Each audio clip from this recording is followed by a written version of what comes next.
기도하고 시작합시다. 하나님 아버지 감사합니다. 이 시간을 통하여 주님 영광 받으시고 또 좋은 강의 시간 또 좋은 강의 듣는 시간 되게 하여 주옵소서. 예수님 이름으로 기도합나이다. 제가 이렇게 할 때 여러분들께 중간에 질문이 있으면 해도 됩니다. 그냥 왜냐하면 이렇게 아마 듣는 중에 틀림없이 질문할 게 나와요. 제가 오늘 강의 주제가 오늘날 우리 앞에 놓여있는 어떤 그 선교적인 과제하고 도전인데, 이제 사실 우리가 옛날에는요 선교 이제 이렇게 전방하면 거리가 먼 지역을 전방으로 생각했습니다. 근데 지금은 그런 개념이 아니에요. 지금은 우리 앞에 가장 절실하게 전방이 어디냐 하면 이제 그 답이 금방 나와요. 그래서 제가 오늘 그쪽 중심으로 설명을 할 것입니다. 그리고 기독교는 지금 전 세계적으로 우리 저와 여러분처럼 복음적인 신앙을 가진 분들은 한 6억 정도가 됩니다. 6억. 그런데 기독교보다 600년 뒤에 나온 이슬람은 13억이나 됩니다. 그러니까 우리 기독교 통계를 전체 인구의 전 세계 인구의 한 30%를 기독교라고 그래요. 이 기독교란 말은 천주교를 포함한 것입니다. 그래서 천주교 중에도 이제 이 기독교 중에 복음적인 기독교를 치면 6억밖에 안 됩니다.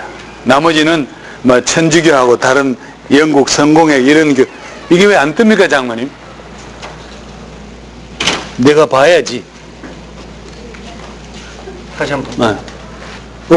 사라져 버렸잖아. 됐어요. 예. 저기 사진은 저희 손자입니다.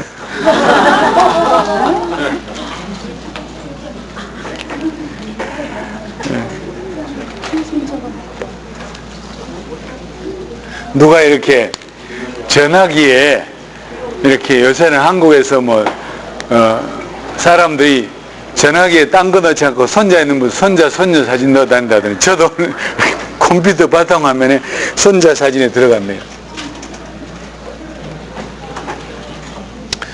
자, 여러분들이 이제 제가 오늘 저는 어떤 이슬람 전문가도 아니고요.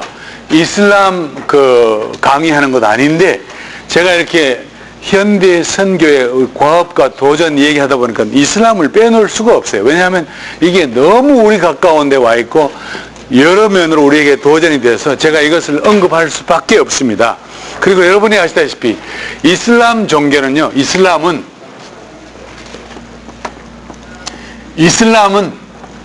이 원뿌리가 아브라함이에요.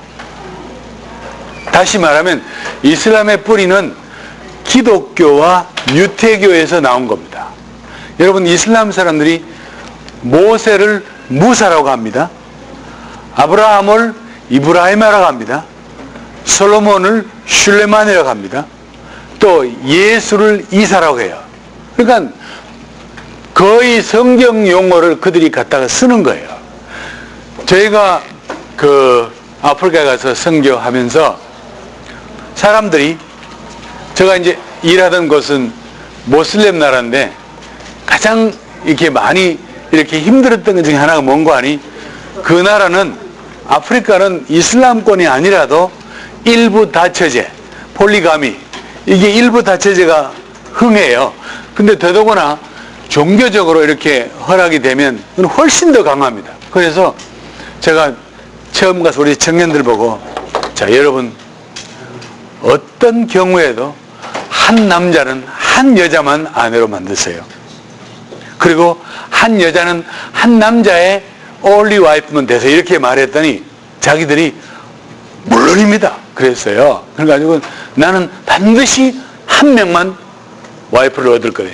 또 여자들은 나는 반드시 어떤 사람의 only wife가 되지 second, third wife가 안 된다 그랬어요.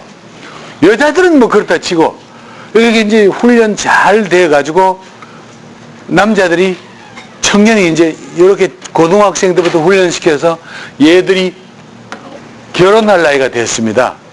근데 결혼을 이제 하는데 신기한 게 제가 있던 아프리카는 기독교인이 없잖아요. 모슬림 나라니까. 그러니까 이 남자들은 어쨌든 교회에 좀 이렇게 나오는 사람이 있는데 여자 자매가 없어요. 그래서 아마 여러분 제 책을 보신 분은 그 얘기가 나와 있어요. 여자 자매가 없다 보니까 남자들이 결혼 상대를 찾으면 결국 모슬렘 여자를 찾는 거예요. 근데 이제 하다 보니까 이 청년들이 처음에는 결혼할 때는 나는 오직 와이프 하나만 좋다 하더니 조금 지나더니 얘들이 뭐라 하는가 하니 자꾸 내인데 와서 목사님 우리는 와이프를 하나도 하면 안 됩니까? 야 하나면 되지. 그랬더니 자기 동네 자기 친구 시리포는 벌써 자기하고 나이는 같은데 세 번째 와이프를 얻었다는 거예요. 그래서 내가 우리는 기독교는 오직 one husband, one wife 이랬더니 얘들이 뭐라 하는지 아세요? 믿음의 조상이 누굽니까? 이렇게 물어봐. 그래서 내가 아브라함이다. 그랬더니 그러면 아브라함은 와이프가 몇 명이니? 이렇게 그래서 내가 야 아브라함은 와이프가 하나가 넘잖아요. 그런데 그거는 옛날 얘기야. 그랬더니 예수 그리스도는 아브라함과 다윗의 자손. 그러면 다윗은 와이프가 이렇게 나와요. 그래서 제가 이슬람권에 선교하러 가는 분들은요, 성경을 잘 알아야 돼요.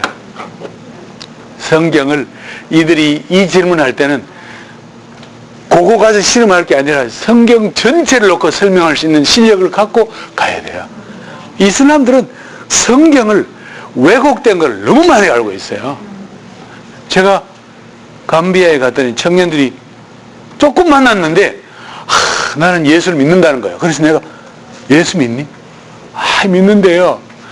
그래서 나 어떻게 믿냐 했더니 나중에 알고 봤더니 자기들은 예수를 모하메드 다음으로 훌륭한 선지자를 믿는다는 거예요. 그러면서 우리 보고 하는 말이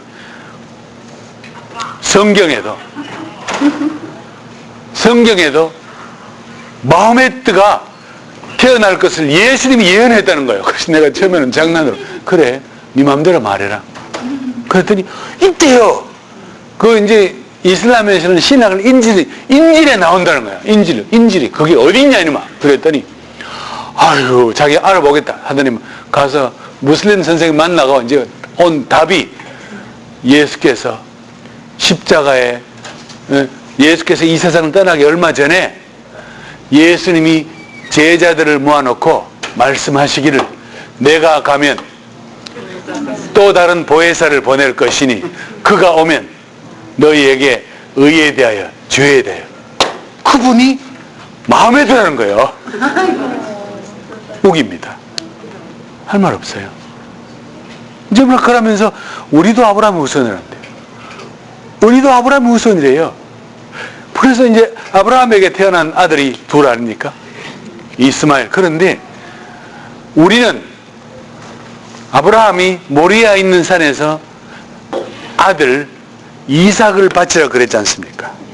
그런데 모슬렘들은 뭐라고 하는 거니? 기독교인들이 성경을 왜곡시켰다는 거예요. 원래는 그게 아니고 하나님께서 아브라함에게 맏아들을 바치라고 했다는 거예요. 그게 누구냐? 이스마엘이라는 거예요. 그 말이 이해가 되는 게 이슬람권에서는 그 아버지가 어머니가 누구든 간에 아버지의 맏아들은 맏아들이야. 근데 그들에게 무슨 약속의 아들이 이삭이 이해가 안 되는 거예요. 아브라함에게 무조건 첫째 아들은 이스마엘입니다.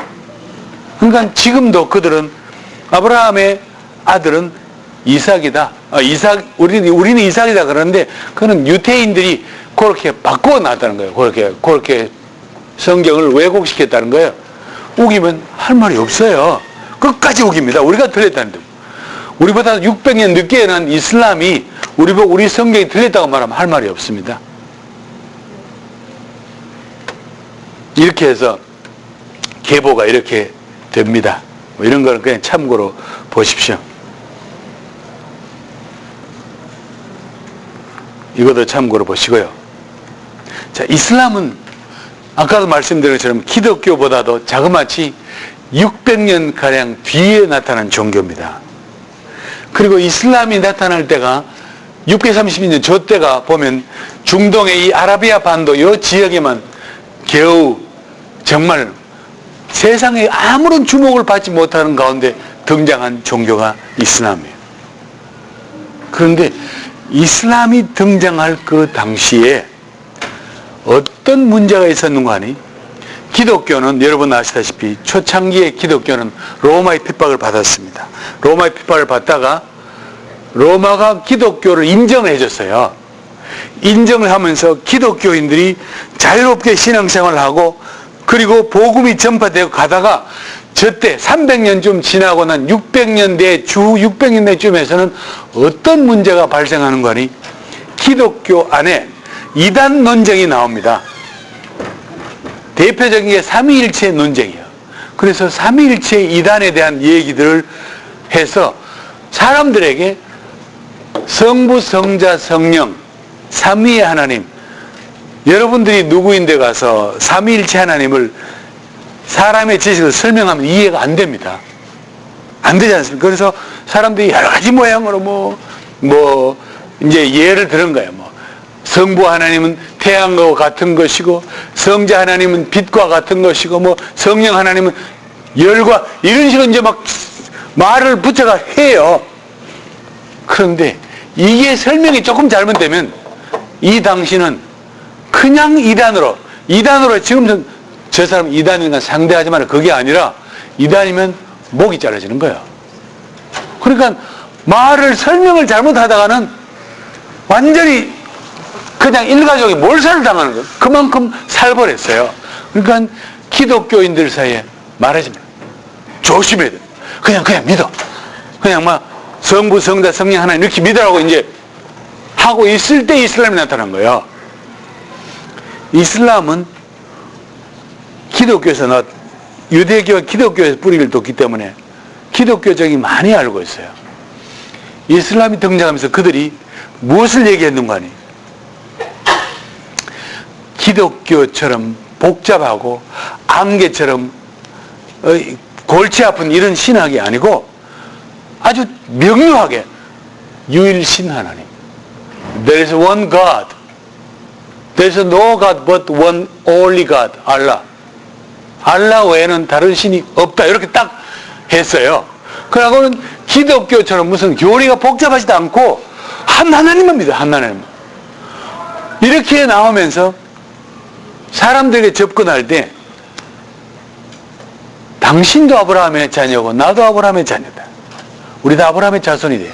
그러므로 복잡하게 믿지 말아요. 복잡하게 믿지 말고 그냥 한 하나님 그냥 믿으면 되지. 이렇게 하고는 사람들에게 접근해서 여러분 어떤 분들이 말하기를 이슬람들 모슬림들이 처음 나타나면서 아주 폭력적으로 나타나서 한 손에는 칼을 들고 한 손은 코란을 들고 이렇게 나타나. 이거 다 사실 얘기 아니에요. 나중에 그냥 소설 쓴 사람들이 한 말이지 이슬람 그렇게 안 나타났어요. 물론 이렇게 대치된 곳도 있지만 이슬람은 너무나 이 사람들에게 좋게 나타났어요. 그러고는 사람들이 거부 반응 받지 않도록 나타났어요. 그래서 사람들이 가만히 생각하니까 그래 너희들도 알라를 믿고 우리도 유일신을 믿는데 굳이 이렇게 해서는 그냥 복잡한 거 생각하지 말고 단순하게 믿자. 그러고는 이슬람들은 사람들에게 아주 생활적으로 그 신학이라는 게 사람들에게 아주 실천하기 좁게 아주 실질적으로 이렇게 왔어요. 누가 코란을 외우면 다른 사람들이 당신을 아무리 저주해도 괜찮습니다 하고 코란을 암송하고 이렇게 하니까 왜냐면 그 당시에 너무 미신이 강해가지고 막 저주하면 사람이 막 죽고 막 이럴 때이기 때문에 사람들이 실제적으로 자기에게 적용할 수 있도록 했어요. 그래서 이슬람이 급속히 확산됩니다. 확산되면서 100년 만에 딱 100년이 지나고 난 이건 너 한 개 더 갔네. 100년 예, 750년이면 거의 100년 정도 지난 때입니다. 100년 정도 지났는데 여기 보시면 여기 지금 초록색으로 칠해 있는 저 지역이 쉽게 말하면 이슬람이 등장하기 전에 기독교가 있던 곳이에요. 여러분 혹시 뭐 어거스틴 얘기 들어보셨어요? 신학교 간 분들은 어거스틴만 듣는 게 아니고 좀 더 많은 분들 뭐 클레멘트라든지 터툴리안 뭐 오리겐 이런 얘기를 많이 들어요. 이런 분들이 어디에 있었는가 하니 북아프리카 여기 살았어요. 알렉산드리아 학파 유명합니다. 그쪽에서 기독교의 한 축을 이루어서 전 세계에 기독교 교리를 선포하던 하던 이 무리들이 전부 북아프리카에 있었습니다. 그런데 그곳이 보시다시피 아랍하고 소아시아까지 전 지역이 순식간에 이슬람권으로 들어가 버려요. 100년 만에. 그리고 다음 그림 보면 이거 그림이 거꾸로 돌아가지? 이 하면 내가 이렇게 해야 되는 내가 거꾸로 돌렸네. 네. 지금 1500년대 이슬람이 확장된 그림을 보십시오. 전 세계에 얼마나 퍼져 있는지. 이슬람 인구를 보시면요, 전 세계 인구 중에 이미 기독교인이 30%인데 천주교까지 포함해서요, 이슬람은 22%예요. 이슬람은 그 확장 속도가 우리가 선교하면서 많은 분들이 질문해요. 왜 이슬람 인구는 저렇게 늘고 기독교는 뭐 선교 얘기를 많이 하는데 인구는 안 늡니까? 이렇게 물어봐요. 왜 그런 것 같습니까, 여러분? 여러분, 미국에 계시면서 유태인 보시죠? 제가 얼마 전에 이렇게 어디를 지나가는데 지난 7월 달에 그날이 토요일인데 그 동네에 유태인들이 많이 살았나 봐요. 그러더니 미국인데 유태인들이 어린 아이부터 어른까지, 여자들은 참 이렇게 까만 정장 입고 아이들은 전부 다 이 머리 요거 아니면 이 챙인 모자 쓰고 다 이렇게 그 시내곡 회당으로 가더군요. 유태인들이 오늘날 유태인이 된 이유가 뭡니까? 뭐를 가지고 유태인을 합니까? 유태인 하면 어떻게 해서 이렇게 유태인으로 정체성을 갖고 있습니까? 교육이잖아요. 교육이죠? 교육입니다. 이슬람이 왜 이슬람이냐? 이유가 한 가지예요. 이슬람은 아들이 태어나면 8일 만에 할례를 합니다.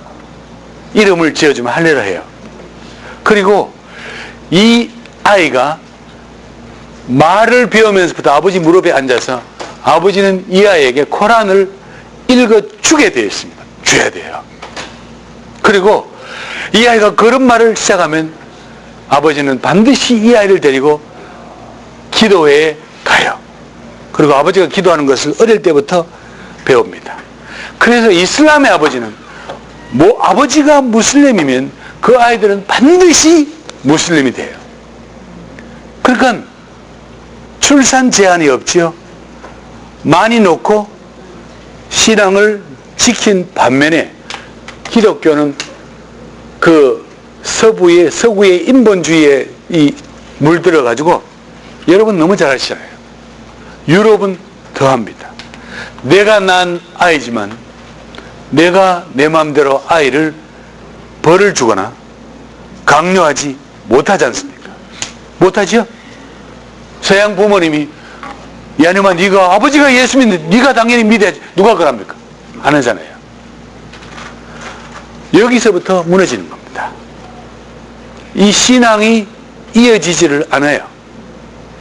특히 이 한때 선교의 종주국이었던 영국 같은 데 가보면 그게 너무너무 현저해요. 유럽은 지금 심한 그 체증을 앓고 있는데 내가 어제 그걸 갖다가 안 가져왔나 보다.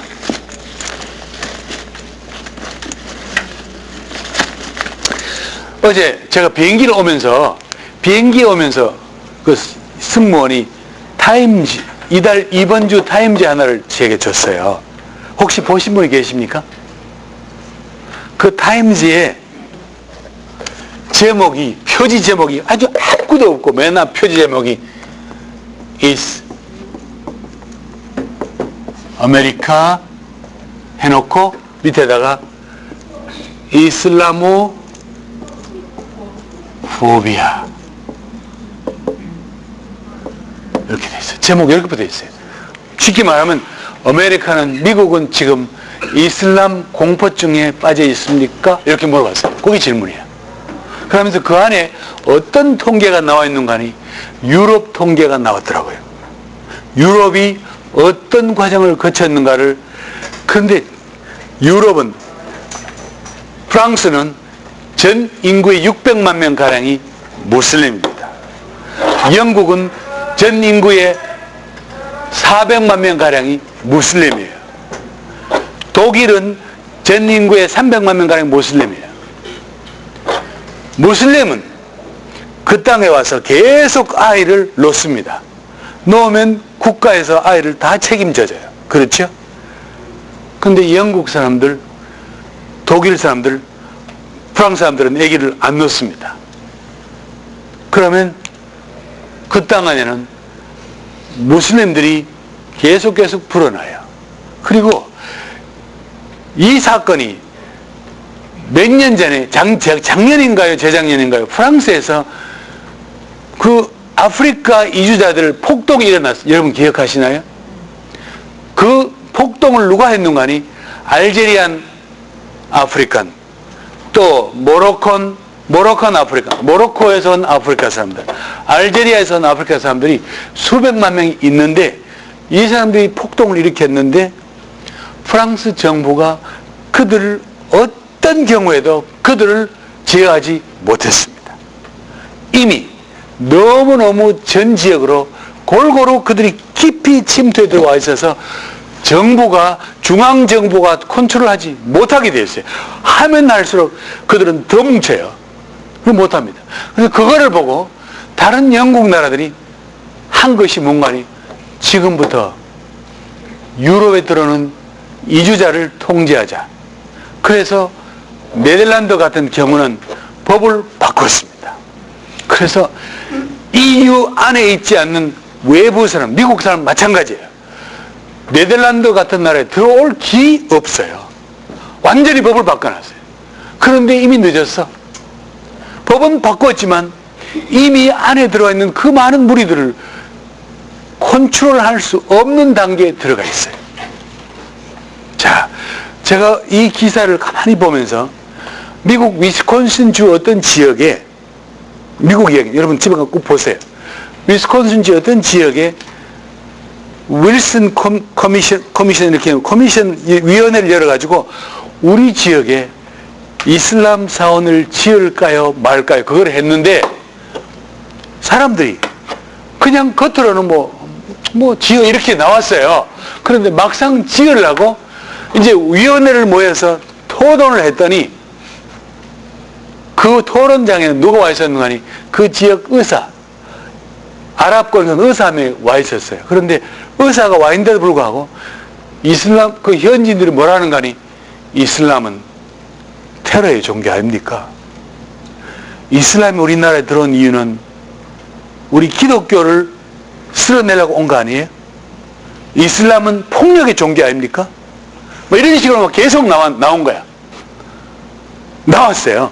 그런데 이게 사실은 굉장히 아마 뉴스거리가 됐는데 그 뉴스거리가 안 되고 그 다음에 뉴스거리가 된 게 여러분 요즘 한창 있는 거 있죠. 파크 들어보셨어요? 저도 이번에 오면서 그 타임즈 보고 처음 알았어요. 물론 그 프로젝트 이름을 처음 알았어.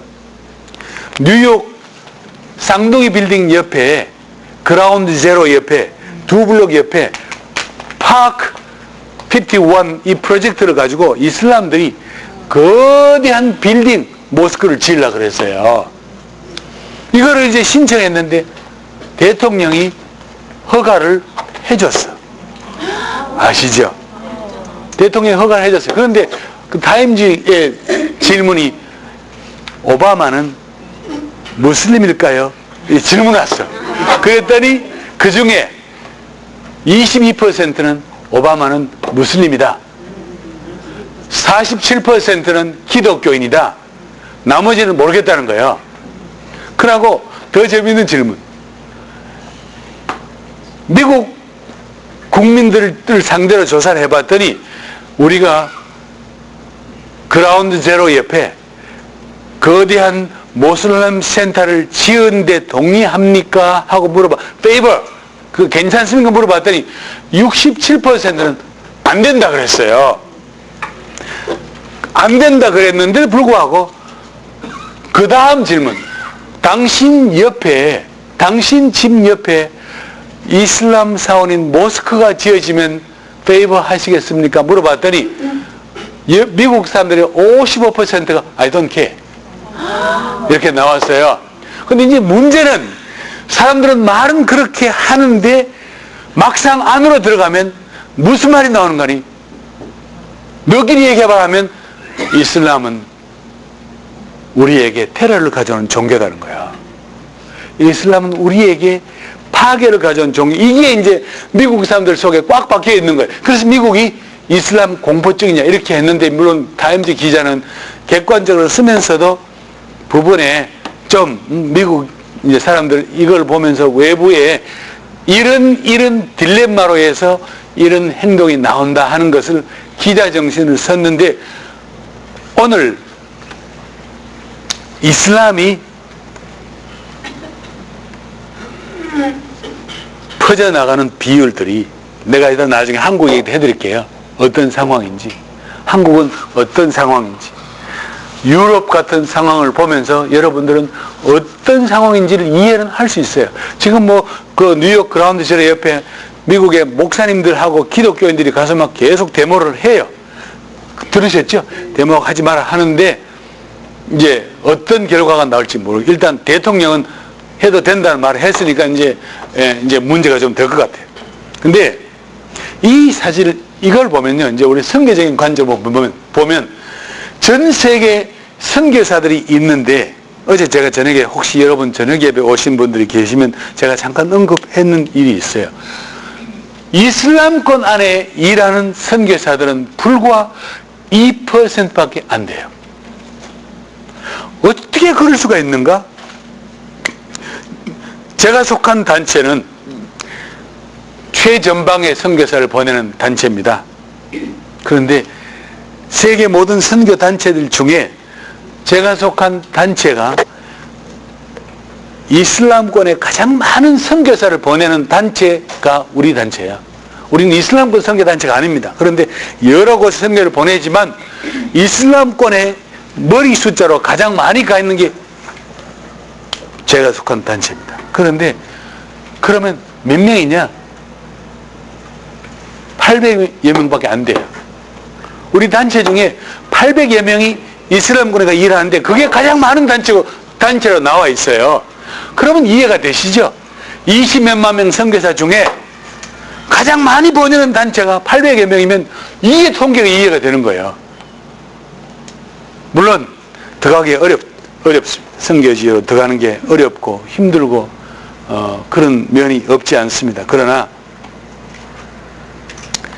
우리가 앞으로 선교를 생각할 때, 적어도 여기 이제 개교회 리더들이 계시고 또 선교를 주도하는 분이 계시면, 어제도 제가 말씀드린 것처럼 우리가 선교할 때 어디에 보낼 거 생각을 하고 보내라는 거예요. 그냥 간다. 이게 아프리카입니다. 아프리카에 선교가 필요 없는 나라는 없습니다. 다 필요해요. 근데 만일 우리가 한정된 인원을 가지고 어디에 우리가 보낼 것이냐면 답이 달라요. 보시다시피 아프리카의 초록 파란 색깔 지역은 기독교인이 보통 70, 80, 90%입니다. 그리고 북쪽 초록 색깔 지역은 이슬람이 보통 98, 99, 99.9 이렇게 돼 있어요. 그러면 중간에 빨간색은 무엇이냐? 빨간색 지금 쉽게 말하면 기독교도 아니고 이슬람도 아닌, 아직까지 이슬람이 내려오지 못하고 기독교 신앙도 아닌 중간지대. 그래서 우리가 만약 아프리카를 선교 대상을 한다면 어디에 선교를 보내야 될 것이냐? 왜냐하면 이슬람은 신기한 게 여러분, 이거는 불가사의한 일이에요. 사하라 사막이 있는데, 이 사하라 사막이 있는데, 내가 어제까지 이걸 레이저 포인트를 가졌는데 오늘은 왜 안 가졌는지 몰라. 잊어버려. 사하라 사막이 있는데, 사하라 사막이 매년 2마일 정도씩, 1.5에서 2마일 정도씩 넓어져요. 그런데 사막이 내려오는 것 속도하고 비슷하게, 아이고, 고맙습니다. 이슬람이 내려오는 거예요. 신기하죠? 이슬람은 자꾸 남쪽으로 내려와. 그런데 반대로 아프리카에, 이것도 안 나온다. 앞에 건 뭐 뒤에 거 다 뭐 잘 나옵니까? 뭐 하여튼 어쨌든 오늘 우리가 선교력을 집중한다면 어제 제가 말씀드린 추수밭처럼 어느 쪽에 우선적으로 선교사를 보내야 될 것이 답이 나와요. 오늘 내가 점심 먹으면서 내일 내가 설교하는 교회 목사님하고 얘기하는 중에 목사님이 아프리카 어떤 나라를 언급하셨는데 바로 이 나라입니다. 기니비사우. 제가 그 나라에 간 것이 88년도에 갔는데, 89년도에 갔는데, 그 나라에 이제 한번 잠깐 방문하러 갔는데, 그때는 그 나라의 인구 중에 30%는 아프리칸 애니미즘, 원시 종교예요. 그 다음에는 한 30%가 이슬람이고, 그 다음에는 또 한 몇십 %는 천주교 있고 기독교는 조금 있었어요. 그런데 이번에 목사님 말씀하시기를 갔더니 수도 전 지역에 모스크가 들어섰더라는 거예요. 이 말은 우리가 멈칫할 동안에 이슬람은 중동에 있는 석유를 팔아가지고 아프리카 지역에는 어떤 곳이든 모스크를 짓는다면 전액을 지원을 해줍니다. 모스크 아시죠? 교회, 이슬람 교회 그냥 지원합니다. 그러니까 계속 내려오고 우리는 막지 않고 있는데 계속 내려와요. 이제는 이 세력들이 이쪽 지역까지 다 군데군데 빨간색들이, 파란색들이 사방으로 침투해 들어와요. 그리고 이 아프리카 선교를 우리가 가만히 보면서 초기에 선교사들이 잘한 면도 많지만 참 좋은 일도 많이 했어요. 그런데 아프리카 사람들에게 어떤 영향을 미친 것이 있는가 하니 서구의 선교사들이 아프리카에 들어오면서 정부의 어떤 힘과 같이 왔어요. 정부의 식민 정책과 같이 왔어요. 그러면서 주로 사회 사업에 관계된 병원, 학교 이런 거를 많이 세웠어요. 그리고는 아프리카가 1960년대를 중심으로 해서 아프리카가 거의 다 독립을 했어요. 거의 다 독립을 했습니다. 프랑스로부터 독립, 영국으로부터 독립, 포르투갈부터 독립을 했습니다. 하면서 우선 그 나라의 영국 모든 관료들이 철수하면서 그들이 남겨놓았던, 그들이 했던 병원, 이런 시설들을 그냥 두고 갔어요. 근데 이걸 두고 갔더니 아프리카 사람들이 그걸 이어받았습니다. 아프리카 사람은 한국 사람 같지 않아가지고 한국 사람들은 그런 거 받으면 최선을 다해서 소유가 누가 되든 간에 아주 일을 잘해서 하는데 아프리카 사람들은 미국에 계신 분은 아시겠지만 멀리 보는 안목을 갖고 있지 못합니다. 내가 열심히 일해서 땀 흘리고 일해서 우리나라를 부흥시켜 이런 생각을 안 해요. 일단 눈에 보이는 것으로 미국 있는 그 아프리칸 아메리칸 아마 비슷할 겁니다. 그들은 돈을 저축하거나 이렇게 멀리 보고 사는 그런 게 본래 없어요. 그러니까 건물 들어갔더니 시설을 남기면 이분들이 이걸 받아가지고 해야 되는데 그걸 그냥 서로 이제 일단 소유는 해놨는데 운영이 안 되는 거예요. 그리고 그냥 놔뒀어. 그걸 갖다 영어로 화이트 엘리펀트라고 합니다.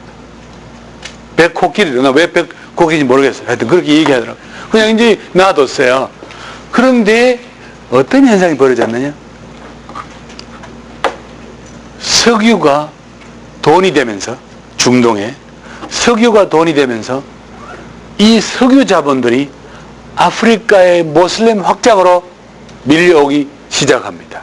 그래서 서구의 기독교 세력들이 와서 했던 프로젝트들을 그들이 하나둘씩 인수를 합니다.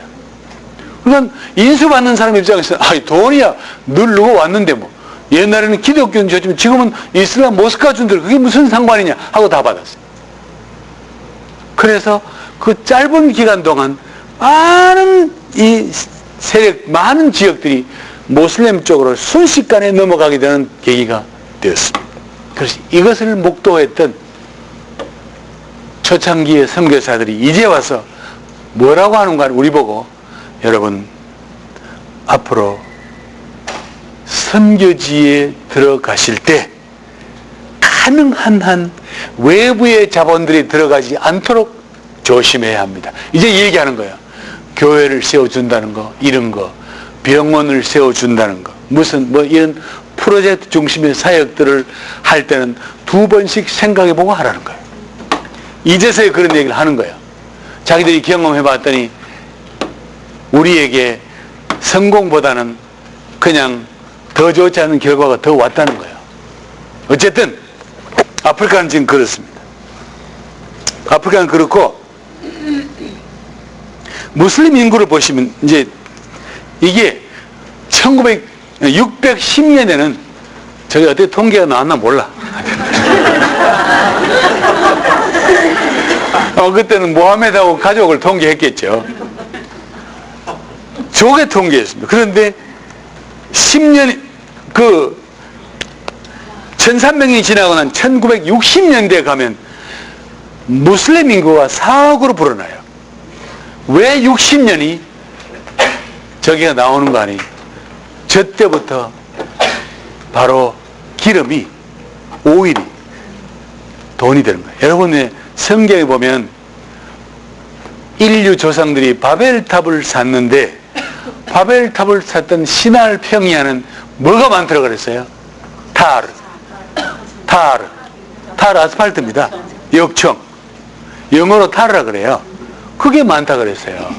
그래서 벽돌을 쌓을 때 사람들이 그 타르를 벽돌 사이에 넣었다고 그랬어요. 그 말은 거기에 이미 그 당시에 석유가 있었다는 거예요. 그래서 이삭이 우물을 파면 물이 나오고, 다른 사람들이 물을 파면 물이 안 나오고 시커먼 게 나와서 그렇게 고생을 했어요. 1960년 그 전까지만 해도 아라비안들은 유목민입니다. 유목민, 노마드. 그래서 목축을 따라서, 풀을 따라서 이렇게 이동하던 민족 아닙니까, 대부분.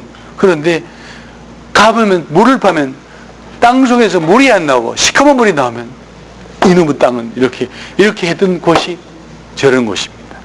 그런데 저게 석유가 되면서 갑자기 그렇게 순식간에 부를 쌓고, 그 결과로 무슬림이 불과 40년 만에 3배 이상 확산이 됩니다.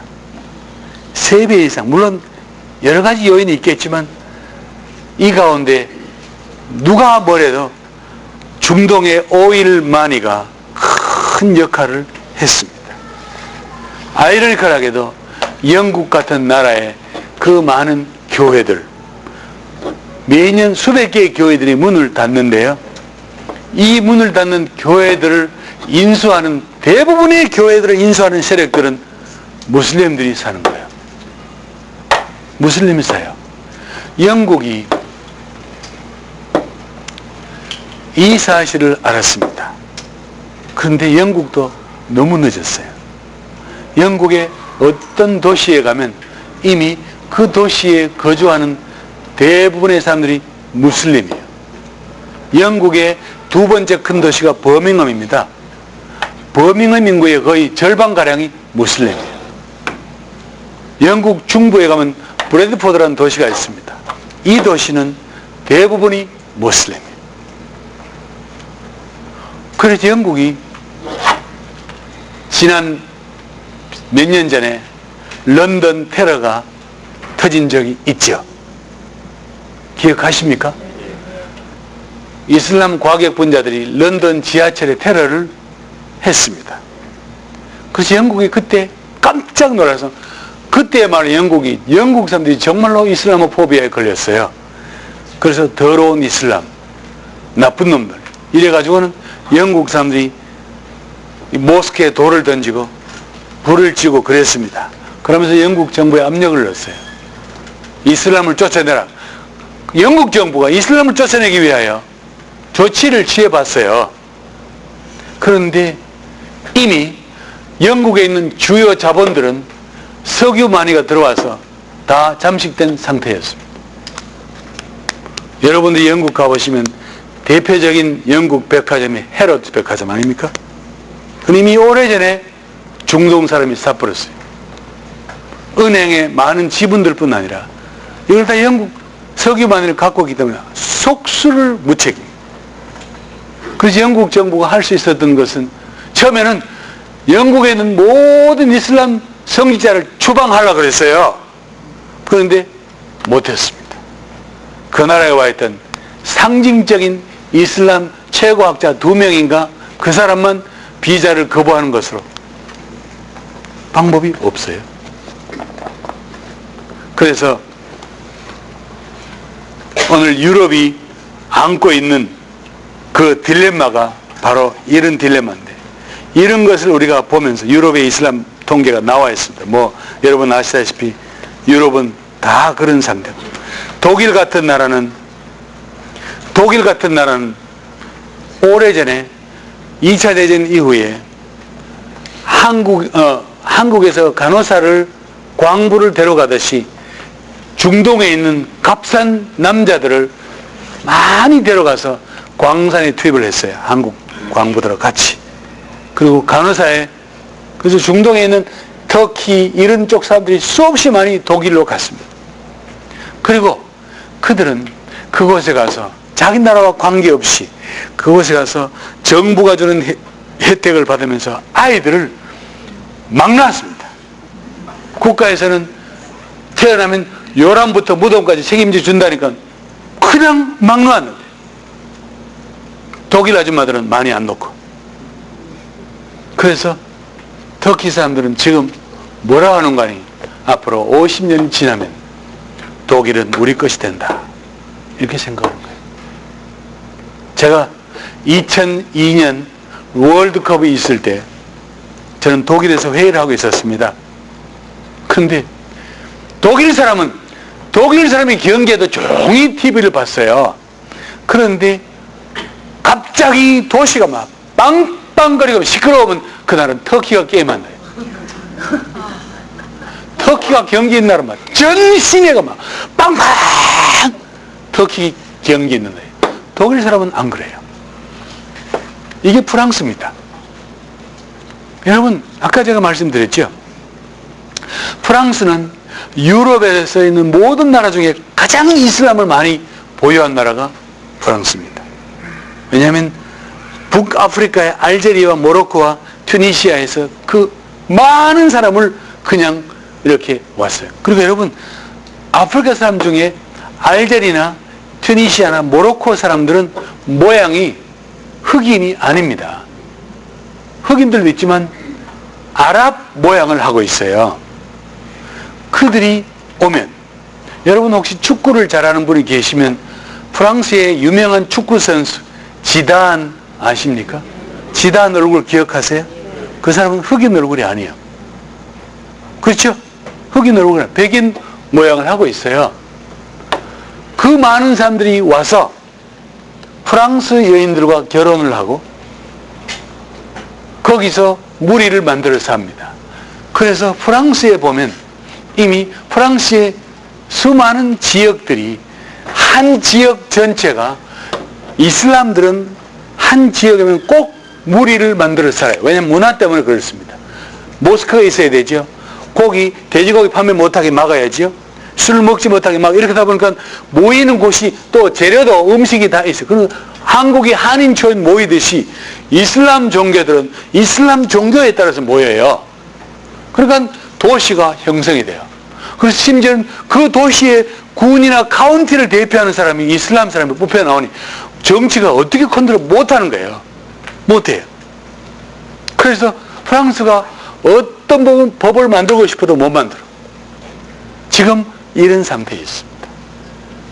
오늘 선교지 이제 이 그림을 제가 여러분들에게 관점들이란 것은 역사적인 관점들은 사람마다 많이 다릅니다. 그래서 다른 분들은 전혀 다른 각도에서 얘기해요. 근데 저는 제 각도에서 얘기를 합니다. 보시면 이게 중동, 우리가 말하는 아랍권입니다. 아랍권이고 이 아랍권, 아까 제가 보여드린 것처럼 이 아랍권이 색깔 칠해 있는 이 지역, 높게는 여기까지 이렇게 순식간에 이슬람권으로 넘어갔는데요. 우리는 부러졌나 봐요. 예. 이렇게 되어 있나 봐요. 예. 우리는, 이슬람들은 그냥 뭐 그런 줄 알죠.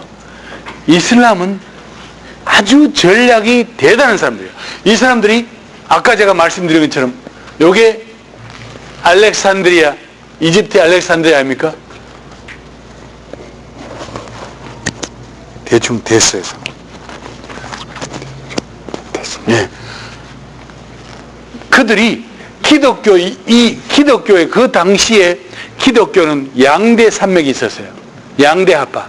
하나는 알렉산드리아 쪽이고 하나는 로마예요.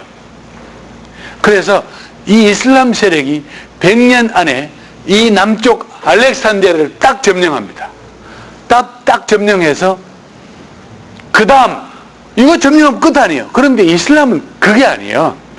이슬람은 나머지 한 세력, 기독교의 심장인 로마를 점령하자는 거예요. 그래서 그들은 사라센 대군을 끌고 이 북아프리카를 거쳐서 이게 이게 스페인이고 포르투갈입니다. 포르투갈과 스페인과 북아프리카 모로코 사이에는 지브롤타라고 하는 아주 작은 바다 해협이 있어요. 해협 채널이 있습니다. 그 해협 가까우니까 그 해협을 건너서 100년 만에, 이슬람이 난 100년 만에 그 해협을 건너서 유럽을 공략하러 올라갑니다. 그게 추후 712년이에요. 이슬람이 세운 지 100년이 안 될 때입니다. 그들은 로마를, 기독교 왕국인 프랑코 왕국을 치러 가는 거예요. 수십만 대군을 이끌고. 근데 그때 기독교는 이제 1090년 11세기 말이에요. 기독교는 이미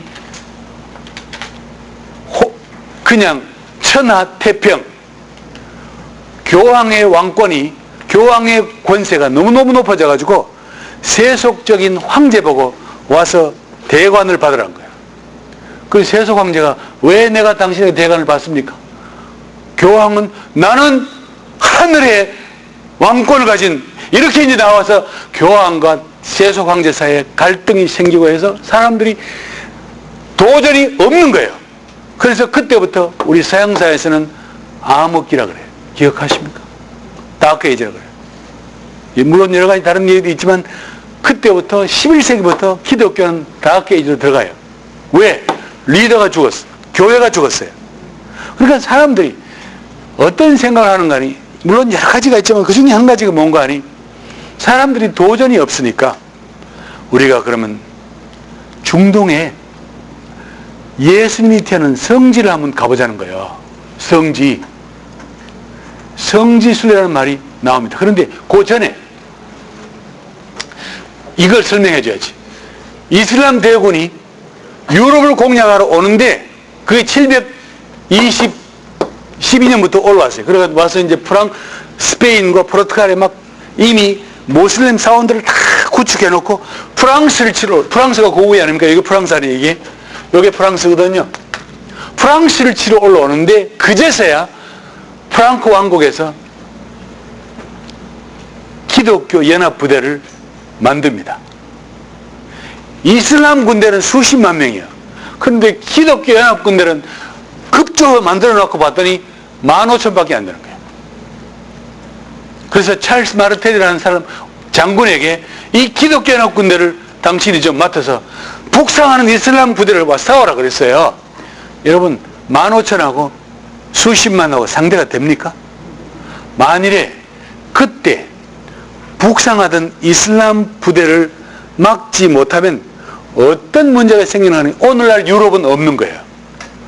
오늘날 유럽은 중동의 저 모습하고 똑같이 이슬람권이 되게 한 번 이슬람권이 된 것은 기독교처럼 뭐 변질도 없습니다.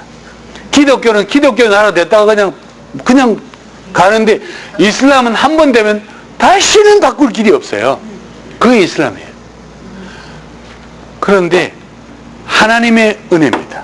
이것은 그 급조된 북쪽에서 난 기독교 연합 부대가 물론 뭐 찰스 마르텔이 참 좋은 지휘관이긴 하지만 그 사람이 지휘하던 기독교 2만 명 되는 기독교 부대가 북상하는 수십만 사라센 대군을 상대해서 이깁니다. 이슬람 대장은 죽습니다. 죽고 나니까 이슬람이 다시 남쪽으로 내려와요. 그런데 나중에 역사예요. 나중에 이슬람은 이쪽을 통하여 다시 유럽을 공략하러 가지만 비인까지 가다가 돌아옵니다. 못해요. 결국 이슬람은 유럽 공략이 실패합니다. 그런데 어떤 일이 벌어집니까? 오늘 이 오픈 세상, 열린 세상에 이슬람은 결국은 이 칼과 무기가 아닌 너무나 자유로운 방법으로 유럽을 점령하고 있습니다. 그런데 제가 말씀드리고 싶은 것은 자, 이렇게 해서 기독교 세력이 이겼습니다. 그리고는 기독교가 바로 그 암흑기로 들어갑니다. 암흑기로 가니까 사람들이 뭐 할 일이 없어요. 지금 똑같은 지도입니다. 여기 똑같은 지도를 내가 색깔만 달리 이게 북아프리카고 여기에 스페인이고 이게 유럽, 프랑스 이렇게 됩니다. 그런데 사람들이 우리 성지 순례를 가보자는 거예요. 그래서 순례단을 만들어 가지고 팔레스타인 예루살렘까지 갔더니 성지까지 산을 넘고 바다를 건너서 그 멀고 먼 길을 순례하러 갔더니 성지에는 자기들이 상상했던 예수님이 태어난 무덤도 보이지 않고 거기는 이미 이슬람 모스크가 거대하게 써 있고 거기 살고 있는 사람들은 이미 터키 계통의 사람들이 다 살고 있는 거예요. 수백 년 전부터. 성지 순례도 못한 거예요. 그러고는 유럽에 돌아와서 교황청에서 뭐를 보고하는 거 아니? 거룩한 예수님이 태어난 거룩한 성지가 이교도들에게 발표해가지고 지금 완전히 이교도의 발아래 발표했다고 이렇게 보고했어요. 교황은 도전이 없다 그랬죠. 그 교황이 가만히 생각하니까 이거 참 좋은 기회다 싶어서 뭐를 만드는 거 아니? 십자군을 조직합니다. 기독교 역사상에서 가장 치명적으로 한 일이면 십자군. 그래서 십자군을 조직해서 자그마치 100년이 넘는 시간 동안 8번 이상을 성지를 뺏으러 십자군을 보내고 가서 남녀노소를 다 죽이고 임신부에 배도 가르고 십자군들이 강간도 아이도 죽이고 어떤 데는 십자군이 전몰하기도 하고 하여튼 이 100년 동안 십자군 전쟁을 통하여 십자군이라고 딴 게 아니에요. 앞에다가 십자가 군발을 높이 세워서는 그냥 방패에다 십자가 이렇게 쳐들어간 거예요. 그러니까 그때부터 이슬람들 머릿속에는 십자가, 기독교는 우리에게 씻을 수 없는 철천지 원수다. 이렇게 인식이 된 것입니다. 그 이전에 어떤 경우도 기독교와 이슬람이 이렇게 원수지간 될 이유는 없었습니다. 특히 초기의 이슬람과 기독교는 사이가 참 좋았어요. 그런데 이 십자군 전쟁은 지금부터 1000년 전 이야기입니다. 1098년이니까 거의 900년 전 이야기 아니에요? 근데 왜 지금까지 십자군 얘기가 나오냐고. 자, 여러분, 요게 이스라엘입니다. 요 작은 나라, 요게 이스라엘이에요. 이스라엘은 여러분 알다시피 민족이 없던 민족입니다. 2000년 전에 흩어진 민족이에요. 전 세계 흩어져 없어졌어요. 그리고 이스라엘 살던 그 팔레스타인 지역은 이미 팔레스타인 사람들이 점령하고 1000년 이상, 수천 년가량 살던 곳입니다. 그런데 어느 날, 그것도 한 10년, 한국은 일본에 불과 36년밖에 식민지 안 당했는데 팔레스타인 사람들은 수천 년, 1000년 넘게 살던 곳인데 1948년도에 미국과 영국의 지원을 받은 유태인들이 저 땅에 쳐들어와서는 이게 우리 땅이라는 거예요. 그래서 거기에 이스라엘 나라를 세웁니다. 그래서 팔레스타인 사람들이 힘에 쫓겨나가면서 생겨진 것이 팔레스타인 해방기구 PLO 들어보셨나요? 네. 생겨진 겁니다. 그러면서 그때 팔레스타인 사람들 속에는 아랍 사람들 전체적으로 생각하기를 우리는 또다시 십자군의 점령을 받았다고 생각을 했습니다. 왜냐하면 이 일을 주도한 것이 미국과 영국이었거든요. 유엔의 이름이지만 미국과 영국이 주도한 것입니다. 그러니까 아랍 사람들이 미국을 그처럼 싫어하는 이유가 미국이 이스라엘을 끼고 돈다는 것 때문에 그렇습니다. 그래서 아랍 있는 모든 사람들이 힘이 없으니까 고민하다가 아랍들끼리 어떤 결정을 내리는 거 아니에요. 그러면 우리 가운데 그래도 맏형격인 이집트하고 그래도 군사력이 좀 갇혀있는 시리아 이런 나라들이 힘을 합쳐가지고 이스라엘을 몰아내자. 그래서는 아랍연합군을 구성합니다. 1965년도입니다. 이스라엘이 설립하고 나서 20년이 안 될 때예요.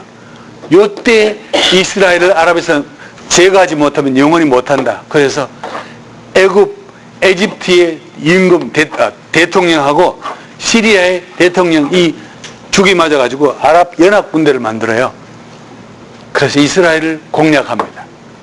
어떻게 됐어요? 전쟁은 6일 만에 이집트 연합군대가 져버립니다.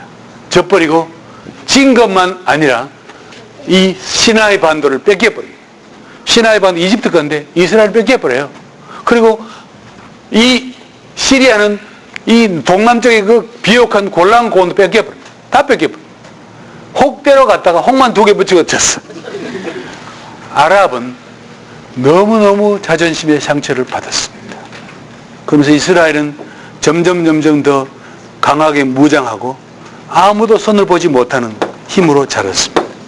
그러니까 아랍 사람들 속에는 십자군에 대한 어떤 이런 생각들이 너무 깊이 박혀 있는 거예요. 그런데 여러분 미국 계시는 아시잖아요. 제1차 걸프전이 있었을 때 그 순진하신 부시 대통령이 신앙이 좋다며요. 이분이 너무 흥분해가지고 걸프 전쟁을 앞둔 매일 전쟁을 하는데 그 전날 교회에 가서 많은 분들 앞에 서서 사랑하는 미국 국민 여러분 기억하십니까? 우리는 마침내 십자군 전쟁을 치르면서 이렇게 말했어요. 기억하시죠?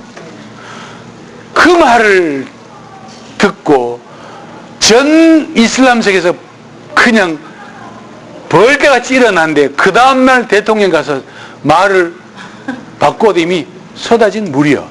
그래서 지금껏 미국을 대항하는 모든 적대 세력들, 알카에다나 이슬람 세력들이 한결같이 하는 말이 우리가 힘을 합쳐서 기독교의 십자군을 이렇게 말하고 있죠. 여러분 듣지 않습니까?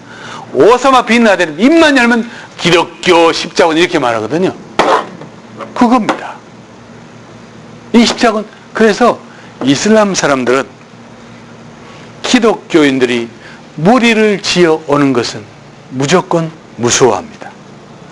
싫어해요. 그거 아셔야 돼요. 기독교인들이 무리로 들어오는 것은 무조건 부담스러워합니다. 아마 여기 제가 듣기로 여기 앉은 분들 중에 이런 행사에 참석하신 분이 있다고 들었어요. 여러분들의 열정은 제가 이해를 해요. 여러분들의 그 순수한 신앙 열정은 이해합니다. 그런데 우리가 조금만 더 역사적으로 이런 배경을 이해하면 그것은 잘못된 것이구나 생각을 하게 돼요. 그게 뭔가 하니 아프간 행진입니다. 아프간 갔다 온 분 많이 계시죠? 여기. 여러분 이슬람 사람들을, 모슬렘 사람들을 멍청한 사람으로 보지 마세요. 모슬렘 사람들은 우리보다 훨씬 정보가 뛰어납니다. 얼마나 정보가 뛰어난가 하니 영국의 한 개인 사업가가 자기 돈으로 늘 중동에 사업자 가면서 중동 아랍의 어떤 나라에 가서 거기 있는 지하교회 리더들을 만났어요. 그래서 자기가 오랫동안 양육을 했어요. 그래가지고는 갈 때마다 한 챕터씩 하고 이렇게 해서 너무너무 그들이 잘 자라고 고마우니까 마지막 그들하고 사진을 찍고 정말 그러고는 워낙 비밀이 많으니까 그거를 말하지 않고 자기가 본국에 가서 자기가 있는 자기 교회 그룹들에게만 이렇게 사진을 찍어서 이렇게 요게 내가 양육하던 12밑에 이렇게 보여줬어요. 그런데 길게도 아니고 딱 2주일이 지났는데 그 사진에 있던 리더들 중에 4명의 손가락이 다 자랐고 얼마나 정보가 빠른지 모릅니다. 우리는 너무너무 사람들이 이슬람 사람들을 바보 멍청이들 생각해요. 요새 뭐 우리 기독교 선교단체들 안에 가장 많이 이제 얘기하는 게 하도 이슬람 선교가 어려우니까 뭐라고 하는 거 아니? 밤. 들어보셨어요? 그렇죠. Business as mission. 밤이에요. 밤인데 여러분 인터넷에 가서 밤 쳐보세요. 온갖 논문들이 거기 다 있어. 다 있어요. 그래서 저는 맨날 교회나 단체가 이슬람 세미나를 하고 공개적으로 하지 마라 그래요. 어떤 말에 들어가요. 그래서 이것도 여러분 인터넷 올려놓으면 얼마 후에 이게 다 돌아요. 요즘은 다 돌아요. 그만큼 요즘 세상은 비밀이 없어. 우리가 여기서 우리는요, 우리 신부를 숨기면 돼요. 그들은 바보가 아니에요. 다 알고 있습니다. 그래서 우리가 아무리 평화적으로 행진하러 간다 그래도 그들은 더 알고 있어요. 저는 그때 행진대원들이 아프가니스탄에 오기 전에 저는 거기 아프간에 있었습니다. 제가 거기 있었어요. 그런데 아프간에는요, 정부의 행정 관료들은 잘 몰라. 그래서 그들은 국가를 상대하니까 한국 사람들이 2,000명이 온다면 좋은 거예요. 그럼 와라는 거예요. 오면 너 돈도 수간이 좋죠. 국가의 이미지 돌고. 그런데 문제는 아프가니스탄 안에 그 서민들의 마음을 다 통제하는 물라들이 있어요. 물라라는 것은 이 사람들은요, 쉽게 말하면 목사님들이에요. 지역마다 물라들이 있어서 아프간 사람들은 전부 물라를 통해서 들어요. 매일같이 아침 저녁으로 듣습니다. 그들이 거짓말해서 다 들어요. 그들은 다 믿어. 얼마나 세뇌가 되는지. 이 물러들은 이미 이 조직이 누군지를 그것까지 알고 있더라고. 글쎄 어떤 목적으로 이제 다 알고 있어요. 뭐 평화행진이 아니라 뭐 해도 저거는 선교단체가 주도하는 걸 다 알고 있더라고요. 그러면 그건 금방 공격의 대상이 돼요. 한국 사람들이 우리나라를 자그마치 십자군처럼 수천 명이 온다는 거예요. 여러분, 그래서 제가 그건 위험하다 그랬습니다. 그래서 우리가 조금 참 여러분들의 뜻은 내가 이해하지만 조금 더 기다리면 좋았을 텐데 내가 맨날 그랬습니다. 우리는 그날 이후에 그 상처를 지금껏 안고 있는 겁니다. 아프간 선교는 it's over. 한국 사람 아무도 들어가지 못합니다. 아까 어떤 분이 그랬어요. 미국 사람 들어가면 안 될까요? 가보세요. 아프간 사람들은 미국 시민을 갖고 있는 여러분 보고 미국 사람을 보지 않고 한국 사람으로 본다는 것이 문제입니다. 오늘 이 말은 이슬람권에서는 어떤 모양이든지 기독교인들이 무더기로 오는 것은 부담스러워합니다. 자동적으로 그 생각을 하는 거예요. 그래서 혹 교회에서 단기팀을 만들지라도 우리가 가는 곳이 이슬람권이면 인원의 숫자를 줄여야 합니다. 줄여야 돼요. 옛날도 아니에요. 불과 몇 년 전까지만 해도 이슬람권에 있던 나라들이 한국 사람들이 이렇게 깃발 들고 오면 야, 어떻게 한국 사람들이 우리나라까지 관광객인 줄 알고 되게 좋아했어요. 근데 지금은 아니에요. 우리가 단기팀, 단기선교, 미션 트립, 그들이 더 잘 알고 있어요. 여러분 아십니까? 훨씬 더 먼저 알고 있어요. 그래서 정작 진짜로 관광객들이 예수 안 믿는 관광객들이 관광 가도 현지인들은 저거 단기팀이야 이렇게 이해할 정도로 널리 인식이 되어 있다는 사실. 우리가 선교를 하는 열심도 좋고 선교하는 마음도 중요하지만 우리에게 지혜가 필요해요. 지혜가 필요하고 어떻게 할 것인지 어떻게 조심할 것인지 우리가 필요합니다. 오늘 우리가 가서 일을 하면 화장실 해버리고 내일 근데 이게 아니면 우리가 오래오래 두고 그래서 오늘 남아있는 지역들은 어려운 지역입니다. 어려운 지역이기 때문에 시간이 요하는 거예요. 만일 그런 데 가서 전도지 짝짝 져서 예수 전당 한번 해보세요. 어떤 게 그러면 그게 될 것 같으면 진작 미션 끝났지. 지금이야말로 남고 마지막 최후의 보루로 남아있는 가장 강력한 스트롱홀 저항세력이 남아있는 거예요. 그들에게는 이제껏 한 것 몇십 배의 시간과 노력이 필요한 것이 바로 그것이요. 희생도 필요해요. 여기 선교사님 한 분 와 계신데 내가 이름은 밝히지 않아야 돼요. 그분이 있는 곳에도 불과 수년 전에 그 많은 사역자들이 한꺼번에 다 죽었어. 다 죽었습니다. 어렵습니다.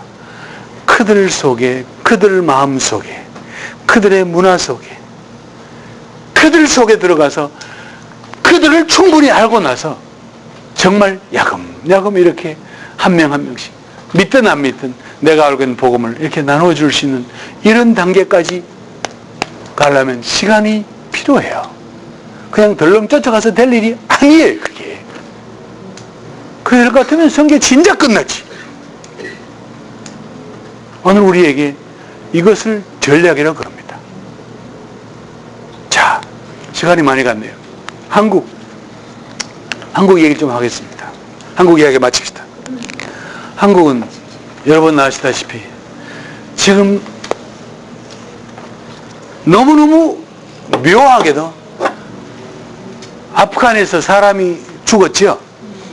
한국 사람이 죽고 그 납치된 사건 그때를 시점으로 해서 한국교회는 지금 한국교회 역사상 가장 큰 시련의 구렁텅이를 지금 가고 있습니다. 여러분 아십니까? 한국은 교회가 세상의 조롱거리 이상입니다. 지금요. 가보시면 너무너무 현재예요. 인터넷 들어가면 수십 개의 사이트들이 기독교는 박멸해야 될 대상으로 온갖 참혹스러운 말들이 인터넷에 다 퍼집니다. 그리고 교회 인기 없는 정도가 아닙니다. 어렵습니다. 이런데 한국 안에는 무슬림들이 수록수록 들어와서 수만 명의 사람들이 들어와서 있는데 그게 중요한 게 아니에요. 이슬람들은 나름대로 전략을 갖고 들어와요. 한국의 학생들 학원가를 침투하는 것은 그건 뭐 너무 공공연한 일이고, 예를 들어서 이슬람의 원리에 따라서 아버지가 무슬림이면 아이들은 반드시 무슬림이 되어야 됩니다. 이슬람 노동자가 이슬람 유학생이든 이슬람 이주자가 한국에 들어와서 한국 여자와 결혼을 하면 아이를 낳습니다. 그러면 이 아이들은 자동적으로 한국 시민권을 받습니다. 그리고 요즘은 한국 정부에서 인구가 감소하기 때문에 다문화 출산을 장려합니다. 아시죠? 3명을 놓으면 셋째 아이에게는 200만 원씩을 줘요. 2,000불씩을 줍니다. 그리고 모든 의료비 국가에서 다 대줍니다. 학비도 대줍니다. 이제 결혼한 사람들이 벌써 수만 상이 넘습니다. 우리는 가서 한 명을 전도하려고 목숨 걸고 애를 쓰고 있는데, 그들은 자연스럽게 와서 바로 이슬람이 퍼져가는 그 방법, 자연스러운 방법으로 자연 생산 인구를 늘려가는 거예요. 어느 시점이 지나가면 그들끼리 모일 것입니다. 그리고 그들이 모이는 모스크를 지을 것입니다. 한국처럼 자유한 데가 어디 있습니까? 모스크를 지을 거예요. 그리고 모스크를 중심으로 이슬람 타운이 만들어질 것입니다. 바로 유럽에서 일어난 일들 똑같은 모양으로 일어나고 있습니다. 그런데 한국 교회는 한국에 남아서 이주자들이 들어오는 이 이주자 사역을 한다면 한국 교회는 일단 선교사를 간주를 해주지 않습니다. 놀든 어쨌든 간에 선교지에 가 있는 선교사는 후원을 해주고, 국내에서 사역하는 사람들에게는 일단 선교사 파송술에서 뒤로 밀려나요. 그러면 자기들이 하느냐? 그것도 아닙니다. 큰 교회는 형식적으로 무슨 몽골 예배, 무슨 인도 예배, 이렇게 큰 교회가 있지, 지역 교회들이 우리 동네에 와 있는 무슬림에서 우리 전 교인이 선교사가 되자, 이런 의식을 갖고 일을 하는 교회가 많지 않다는 사실입니다. 그러면 우리가 멀지 않아서 오늘 유럽 교회가 겪는 이런 아픔을 안고 속수무책, 대책 없는 모양만 가만히 보고 있는 거예요. 여러분, 누가 이슬람을 평화의 종교로 그럽니까? 2008년 이슬람 이거 들어보셨어요? 아마 여기 선교사님들 좀 들어보신 분 계시죠? OIC, Organization of Islamic Conference. 다시 말하면 이슬람 국가들이 모이는 UN 같은 거예요. 전 세계 52개 국가 이상이 모입니다. 인도네시아, 사우디아라비아, 이슬람 교를 종교로 하는 나라들이 모이는데 2년 만에 한 번씩 모여요. 2008년도에 모이고 2010년도에 모이고 2012년도에 모이고 그 다음에 2014년에 모이는, 이렇게 모이는데 2008년 모임을 어디서 했는가 하니 세네갈에서 했어요. 아프리카 세네갈에서. 그래서 그들은 약한 나라에 이슬람 돈을, 석유판 돈과 이슬람 기금을, 이슬람 뱅크를 통해서 이슬람 돈을 지원해줘요. 이슬람 뱅크가 따로 있어요. 그러니까 석유를 많이 파는 사우디 같은 데는 아예 의무적으로 몇 억씩을 내놓아야 돼요. 내놓아요. 그런데 거기서 그들이 논의한 가장 핵심적인 논의가 뭔고 하니 영어로 combat to, 아까 말했던 이슬라모포비아, 이게 그들의 핵심 주제 중에 하나였어요. 콤바트는 싸운다는 거예요. 쉽게 말하면 우리 이슬람 연합 부대들이, 연합국가들이 힘을 모을 것은 전 세계에 확산되고 있는 이슬라모포비아에 대해서 우리가 싸우자. 다시 말하면 이것을 풀자. 그 방법이 뭐냐? 돈을 얼마를 들이든 간에 전 세계 모든 나라들에게 말하기를 이슬람은 테러의 종교가 아니라 이슬람은 평화의 종교라는 사실을 알리란 거예요. 이게 지령이에요. 그래서 그 대표적인 것을 전 세계 나라마다 어떤 돈을 들였든지 박물관을 세우고 그 다음에 학교를 세우고 이렇게 해서 이슬람은 여러분들이 보는 그런 평화의 종교, 테러가 아니고 평화의 종교라는 것을 알리란 거예요. 그만큼 위기에 몰려 있는 것은 맞습니다. 그러면 이슬람은 그러면 정말 평화의 종교냐? 여러분, 사랑하는 내 딸이 혹시 어젯밤에 제 설교를 들은 분이 계시면 이해가 되실 겁니다. 자랑스럽고 사랑스러운 내 딸이 예수를 믿었으면 자유를 줘야 되는 거 아니에요. 그런데 가족이, 아버지가 혹은 오빠가 그 딸을 명예적으로 주게 된다. 가문을 위해서. 명예살인이 허락되는 종교. 그게 무슨 평화의 종교입니까? 예? 여러분 요즘 이슬람 사람들이, 내가 시간이 언제까지 장로님? 여러분 다른 스케줄 좀 가도 돼요. 왜냐하면 저는 기회가, 제가 한국에서 요거 하러 왔다 내일 바로 가는 거예요. 모레. 그러면 여러분들에게 제가 알려드릴 건 알려드릴 가야 되는 거 아니에요? 그렇잖아요. 시간만 때울 것 같은데 적당히 얘기하면 가면 되지. 네. 내가 뭘 얘기하다가 이게 떴는 거야. 명예살인까지 얘기하고. 여러분 요즘 이슬람들이 테러를 많이 하죠. 이슬람 테러 하죠. 테러하는 사람들은 소위 말해서 알카에다라 그래요. 알카에다. 근데 이 알카에다라는 것도 사실은 뿌리가 있어요. 그게 뭔고 하니? 이슬람 사람들이, 아랍 사람들이 석유를 발견되기 전까지는 다 비슷비슷했어요. 왕족이 해봐야 그냥 무시가 이랬어요. 그랬는데 석유를 팔면서 이 석유를 판 돈이 골고루 분배가 돼야 돼요. 그런데 이 석유를 판 돈이 골고루 분배가 되지 않고 일부에게 몰려가는 거예요. 왕족, 그 왕족의 가족, 그 다음에 소수의 부호들.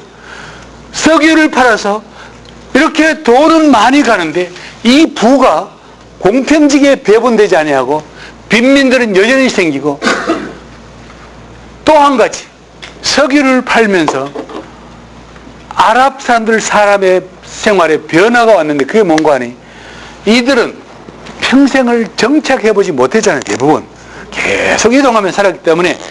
그런데 석유를 팔고 보니까 세상에 이 좋은 위성 방송이 나오는 거예요. 그러니까 수신기만 갖다 놓으면 방송을 볼 수 있는 거예요.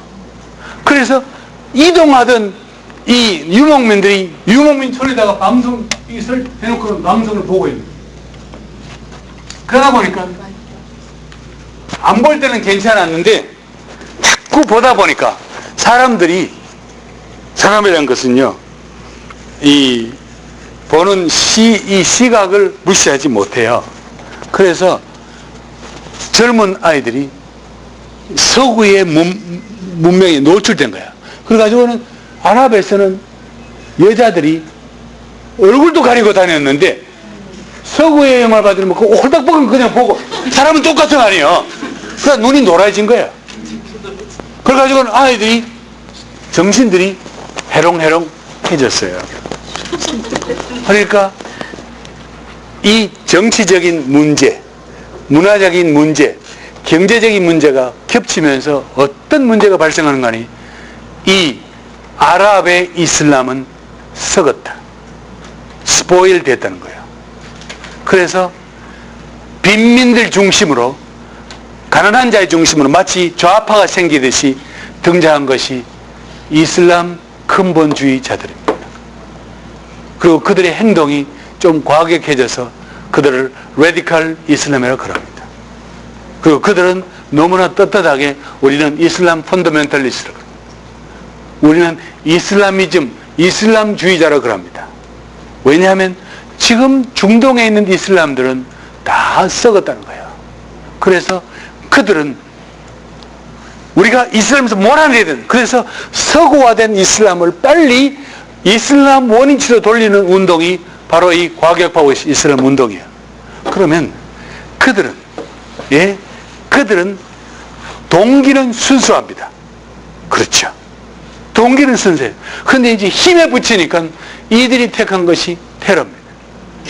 그런데 우리가 만일, 여러분, 우리 기독교인들이라고 칩시다. 우리가 아무리 내가 신앙이 내가 내 신앙을 지키기 위해서 다른 사람을 죽이는 거, 그거는 신앙이 아니에요. 그렇지 않습니까? 9.11 테러 때 이 쌍둥이 빌딩 안에는 아무것도 모르는 이노센트한 직장인들이 수천 명이 거기 일하고 있을 때 미국을 치려면 백악관을 치든지, 예? 아니면 사람이 없을 때 그냥 상징적으로 빌딩만 부수든지 하지, 아무 죄 없는 사람들이 있는 그 시간들을 딱 잡아가지고 시간을 딱 정했어요. 그래가지고는 모든 일꾼들이 자기 오피스에 들어올 때 그때를 맞춰가 공격을 한 거 아니에요. 그게 알카에다예요. 그게 무슨 평화의 종교입니까, 여러분? 그걸 평화라고 말합니까? 죄 없는 사람들을 그래 죽이는 그 평화입니까? 미국에 대한 분노는 이해를 해요. 그럼에도 불구하고 그렇게 감든 방법. 오늘 우리는 이런 시대에 살고 있습니다. 그런데 그러면 이슬람 종교는 끝났냐? 아닙니다. 끝난 게 아니에요. 오늘 선교사들이 생각하지 못했던 방법들, 선교사들이 상상하지 않았던 방법들, 선교사들이 예상하지 못했던 방법들을 통해서, 다시 말하면 선교사들이 모여가지고 이게 전략이다 하고 세워놓은 전략치고 아랍권에서 통용될 만한 전략은 어떤 면으로 없습니다. 없습니다. 참 절망스러운 표현 같습니다. 없습니다. 우리가 말하는 어떤 전통적인 교회를 세우는 방법도 없어요. 그런데도 불구하고 오늘 그 이전 어떤 때보다도 더 많은 아랍 사람들이 복음에 노출되고 복음으로 들어오고 있다는 사실도 또한 오늘 현상입니다. 선교사들은 이런 어려움을 당하고 목숨을 잃는 데 반하여 그 죽음의 값인지 그 희생의 값인지를 모르지만 전체적인 통계를 보면 이제껏 어떤 시대보다도 지난 1000년 동안 개종한 모슬렘에서 기독교로 개종한 사람보다도 지난 10년 동안 개종한 사람이 더 많은 거예요. 여러 가지 이유가 있습니다. 근데 그 이유가 불행스럽게도 선교사들이 가서 막 기가 막히게 전략적으로 해서 된 것만은 아닙니다. 제가 한 가지만 그림을 보여드리고 마치겠습니다. 이 그림을 한번 보십시오. 이 그림 속에 밑에 답이 금방 눈에 저거 글을 안 써야 되는데 밑에 써서 그냥 시험 문제 내긴 틀려요. 여러분 저 그림 보시면 저건 그냥 중동의 어떤 도시의 그림이에요. 근데 징그럽죠? 위성 채널이 저 도시의 인구 98%가 위성 채널을 가지고 있습니다. 큰 도시는 더하고 부자들은 더 크고 더 잘 받는 거고. 근데 많은 분들 중에 위성 채널을 통하여 예수를 복음을 접하는 거예요. 이거는 아무도 막을 길이 없어. 사람들이 보이지 않잖아요. 그리고 집안에 자기가 틀면 아무도 모르잖아. 그렇잖아요.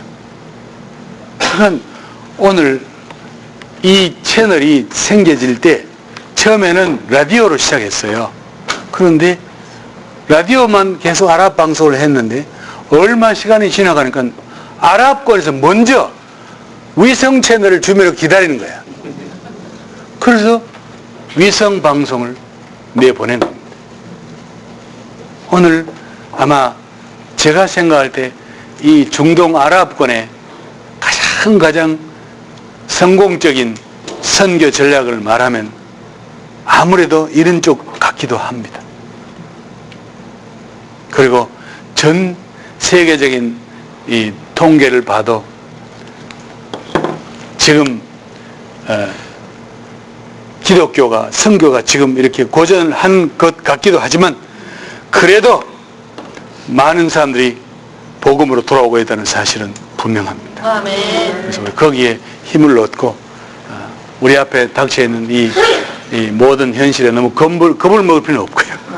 여러분들이 미국에 계시면서 내가 어떤 쪽으로 사역을 해야 될지 좀 생각하시면 사역하시고, 여러분들이 교회에 가서 선교 단기팀을 만들 때도 어떤 팀을 구성할 것인지, 우리가 아프가니스탄 사태 나고 난 뒤에 한국에 있는 모든 선교사들에게 대표적으로 이렇게 설문을 보내봤어요. 그랬더니 어려운 지역에 나가 있는 선교사들은 통계가 이렇게 나왔어요. 팀 no more than 3명 3명 미만, 방문도 1년에 맥시멈 2번 이하, 이렇게 나왔어요. 근데 문제는 교회가 팀을 구성할 때 선교지 형편을 생각하지 않고 일방적으로 간다고 오는 게 문제입니다. 막을 길이 없어요. 파송한 선교에서 우리 간대요. 몇 명? 50명이 간대. 그럼 뭐 어떻게? 오지 마라 하면 그러면 이제 후원이 끊어질 수 있어요. 겁을 나서 말은 못하고 할 수 없이 받아야 돼요. 그러면 그런 단기팀은 안 하면 못해요. 앞으로 단기팀은 참 필요합니다. 저는 아프리카에서 11년 있었는데 4분이 왔다 갔어요. 11년 동안. 좀 와줬으면 좋겠더라고요. 거기는 멀고 험하다가 안 오더라고요. 필요한 곳이 있어요. 단기팀들이 필요한 곳이 있어요. 어제 제가 그 말 안 했는데 지금도 오지에 가 있는 선교사들 중에는 자녀들을 집에서 가르쳐야 되는 거예요. 오전만 이라도 아이들 한 2시간, 3시간만 아이들을 봐줄 수 있는 가정교사 한 명이 없어서 부모 중에 한 명이 아이만 붙잡고 있는 선교사들 많이 있어요. 아니 이렇게 많은 분들이 단기팀 간다는데 6개월만 와달라. 그거 사람이 쉽게 안 나타나더라고. 6개월만 와주세요. 그런데 그것도 없어. 미국에 있는 여러분 자녀들, 대학 다니는 자녀들 영어 잘하잖아요. 대학 빨리 졸업하고 뭐 하려고? 1년 늦게 졸업하고 1년 하면 단기팀 보내보시라고 어떤 문제가 생기나. 생각이 바뀌어져요. 어려운 선교지 갔다 오면 삶의 모양이 바뀌어진대요. 우르르 보내지 마시고 한 명을 선교사에 딱 붙여놔 보세요. 지도 좋고 선교사도 좋고 선교사님 아이들도 좋아요. 기회가 많아요. 자, 이제 여러분들에게 질문할 시간을 드립니다. 가실 분은 가시고 질문할 분 계시면 질문하십시오. 예. 선교사님 하신 말씀하고요, 오늘 아침에 부시 선교사님 하신 말씀하고 상당히 혼돈이 갑니다. 누구하고 한 거? 부시 선교사님. 루이스 부시. 예, 루이스 부시는 뭐라 그랬어요? 거기 에베소에서 그 돌파구를 마련하기 위해서 여러시고 기도했잖아요. 네. 그런 건 선교사님 말씀으로 이렇게 말씀하면 먼저 선교지는 현지인들이나 이 얘기 해드릴까요? 예. 자, 저는 냉정하게 말하면 그 잘못된 거예요. 그래서 우리 한국에 있는 선교단체장들이 하지 마라 그랬어요. 박정민영 선교사 몇 명들이 모여가지고 에베소 그 기도회 안 했으면 좋겠다 그랬어요. 그건 전형적인 이 후방에 있는 사람 스타일이에요. 선교지 안 가본 사람 스타일이에요. 근데 그걸 주관하신 분이 그 현지 그러니까 그런 걸 좋아하는 분이 있어요. 결과는 몰라요. 그래도 우리가 이런 전체를 봤을 때 나중에 어떤 결과 기도한다면 여기서 돼요. 그렇잖아요. 그 인력 가지고 미국에 모이면 더 많이 모여요. 하나님께서 꼭 거기 가서 기도해야 듣습니까? 아니거든요. 그런데 기도하러 모였다는 것은 터키 사람들이 먼저 기독교인들이 수천 명이 우리 땅을 밟는구나. 땅 밟으러 간 거 아니에요. 더 알고 있어요. 지금은 말하지 않습니다. 앞으로 어떤 모양이 나올지는 몰라요. 그래서 저는 만일 내가 그때 루이스 부시가 있었으면 내가 I don't agree with you 그랬어요. 그때 우리가 한국에 있는 선교단체장들이 정식으로 메일을 보냈어요. 좀 고려해 주세요. 그럼 터키에 있는 대부분 선교사들이 고려해달라 그랬어요. 그런데 추진해버렸어요. 큰 교회들이 달아들어가지고. 그래서 된 겁니다. 결과는 모를 일이에요. 그런데 선교를 전문으로 했던 사람들은 반대했습니다. 그래서 우리가 그거 보시면 공문이 가 있어요. 우리는 아프가니스탄 경험을 쌓아서 이것은 아닌 것 같습니다 하고 정식으로 공문을 보냈어요. 한국 선교단체 이름으로. 그런데 현재 있는 분들이 주도하고 미국에 있는 교회들이 주도를 했더만요. 그래서 갔어요. 질문 안 했으면 내가 그냥 지나가려고 했으니까 답을 하는 거예요. 네. 그 좀 깊은 역사적인 배경을 보면 그런 것은 안 해도 괜찮아요. 기도하려면 여기서 모으면 되지. 꼭 현장을 밟아야 돼. 하나님이 그 현장을 듣고 여기서 하면 안 하는가? 네. 그러니까 가신 분들 중에 정말 기도할 분 가신 분도 계셨을 것이고 그냥 한번 가본 분도 있어요. 저희 남편도 갔다 왔어요. 가신 분들이 같은 분 순수한 마음으로 가신 분들 많을 거고 그리고 간 분들은 다 그렇다고 믿어요. 그런데 우리가 전체 그림 봤을 때 그래서 우리가 정민영성에서 우리 모든 분들이 듣고는 지금 아직까지는 아닌데 그래서 우리가 정중하게 메일을 보냈어요. 그런데 이쪽에 전혀 무시하고 가버리더라고. 아니 그 얘기 저희 들었는데 한국 교회에서 그렇죠. 아프가니스탄 때문에 그렇죠. 그러면 그거는 안 하는 게 맞는 거예요. 부시가 틀린 거예요. 그래서 거기는 위험하니까 교회에서 터지에서 요청하기를 잠깐 5 리무진들 타야 되고 선교가 그 가는 게 그리고 5 스타에서 자야 되고 완전히 그러면 예, 뭐 그거는 그게 중요한 게 아니고 생명이 위험을 느끼는 곳이니까 그게 중요한 게 아니고 생명이 중요한 게 아니고 우리가 수천 명이 모이면 터키 사람이 먼저 알아요. 온다는 게 오는 목적이 뭔지를 먼저 알고 있어요. 모슬림권 안에 우리 안에 땅 밟게 하러 수천 명이 온다면 모슬림들 밟아라 그러고 있을 사람들이 아니에요. 말은 나지 않지만 그 속에 기독교인들이 이렇게 오는구나 하는 것을 그들 마음속에 심고 있는 겁니다. 그걸 우리가 겁나는 거예요. 앞으로 몇 년 뒤에 어떤 반응이 나올지 그건 지금은 모르는 일입니다. 자, 또 질문 있습니까? 질문은 아니고요. 예.